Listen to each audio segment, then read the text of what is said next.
এই কয়েকটি আমল, এই কয়েকটি করণীয়, এই কয়েকটি পদক্ষেপ আমরা সবসময় গ্রহণ করব। আমি আবারও বলছি, নাম্বার 1, সবসময় আল্লাহর আদেশ, নবী সাল্লাল্লাহু আলাইহি ওয়াসাল্লামের আদেশ নিষেধগুলোকে সামনে রেখে রেখে আমি চলবো। দুনিয়াতে অনেক মুখরুচি মতবাদ আসবে, এগুলোর কোনোটাতে আমি গা ভাসাবো না। আমি কোরআন সুন্নাহর অনুসারী হিসাবে নিজেকে জীবন পার করে দিব, 1।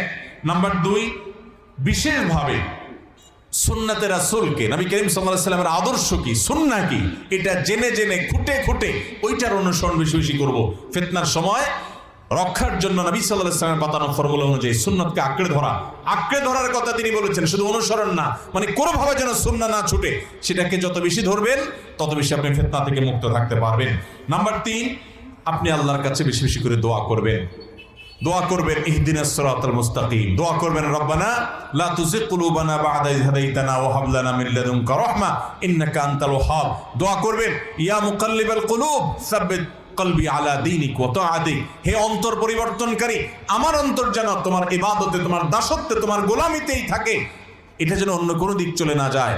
অন্তরের মালিকের কাছে দোয়া করবেন চোখের পানি ফেলে। আমরা আল্লাহর কাছে রুটি চাই, রুজি চাই, ব্যবসা চাই, সম্পদ চাই, অনেক কিছু চাই, আসলটা চাই না, যেটা আল্লাহ সূরা ফাতিহা শিক্ষা দিয়েছেন, যেটা প্রত্যেক রাকাতে করার শিক্ষা দিয়েছেন। দুনিয়াতে রুটি রুজি এটা আল্লাহ তাআলা পশু পাখিকেও খাওয়ায়, কাফের বেঈমানকেও খাওয়ায়, নাস্তিককেও খাওয়ায়, আল্লাহর ক্ষুদ্রাতি ক্ষুদ্র সৃষ্টিকেও খাওয়ায়, বৃহত্তর সৃষ্টিকেও দেয়। রিজিক আল্লাহ তাআলা দিবেনই। ওমা মিন দাব্বাতিন ফিল আরদি ইল্লা আল্লাহি রিজকুহা, রিজিকের জিম্মাদারি আল্লাহর। এটা আপনি চাইবেন, অবশ্যই চাইবেন, চাওয়ার সুন্নাহ নবী সাল্লাল্লাহু আলাইহি ওয়াসাল্লাম আছে।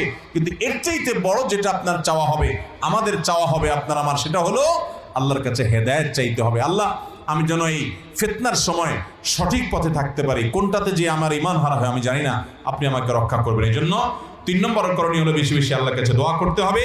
4 নম্বর হলো স্পেশাল ভাবে দাজ্জালের ফিতনা থেকে আল্লাহর কাছে পানা চাইতে হবে। এর জন্য সূরা কাহফ পড়তে হবে, সূরা কাহফের প্রথম 10টা আয়াত মুখস্থ করতে হবে। আর 5 নম্বর করণীয় হলো নেককার এবং ভালো মানুষগুলোর সান্নিধ্যে থাকবেন, খুঁজে খুঁজে মুত্তাকিদের সাথে থাকবেন, তাদেরকে বন্ধু বানাবেন, আঁকড়ে ধরবেন, ফ্যামিলিগত সম্পর্ক করবেন, এবং এই মানুষগুলোকে দুনিয়ার সবচেয়ে বড় অ্যাসেট মনে করবেন কোনো মুত্তাকি পাইলে, যে তার সাথে চলা, এর মাধ্যমে আল্লাহ আপনাকে হেফাজত করবেন, আমাদেরকে হেফাজত করবেন। আল্লাহর কাছে দোয়া করবেন, আল্লাহুম্মা ইন্নী আউযু বিকা মিনাল ফিতানি মা যাহারা মিনহা ওয়া মা বাতান। আল্লাহ, প্রকাশ্য সব ফিতনা থেকে আপনার কাছে পানা চাই। আল্লাহ রাব্বুল আলামিন আমাদের সবাইকে বহুমুখী ফিতনার এই সময়ে ঈমানটাকে অক্ষত রেখে ঈমানের উপরে অটল অবিচল থেকে দুনিয়া থেকে যাওয়ার তৌফিক দান করুন। ভাইরা আমার, কবরে যখন প্রশ্ন করা হবে মার রব্বুক ওয়া মা দীনুক ওয়া মান নাবিয়্যুক, তখন আপনি প্রশ্নের উত্তর মুখস্থ করে এগুলো উত্তর দিতে পারবেন না। যদি দুনিয়ার উপরে, ঈমানের উপরে, তাওহীদের উপরে, নবী করিম সাল্লাল্লাহু আলাইহি ওয়াসাল্লামের সুন্নাহর উপরে আপনি যদি অটল অবিচল থাকেন, তাহলে সেক্ষেত্রে আল্লাহ তাআলা কোরআনে যে ঘোষণা দিয়েছেন যে ইউসাব্বিতুল্লাহুল্লাযীনা আমানু বিল কওলি সাবিতি ফিল হায়াতিদ দুনিয়া ওয়াল আখিরাহ, আল্লাহ রাব্বুল আলামিন ঈমানদারদেরকে, যারা দুনিয়ার উপর, দুনিয়াতে অটল থাকবে ঈমানের উপরে, তাওহীদের উপরে, নেক আমলের উপরে, আখিরাতেও আল্লাহ রাব্বুল আলামিন দুনিয়া আখিরাত উভয় জগৎ তাদেরকে অটল রাখবেন।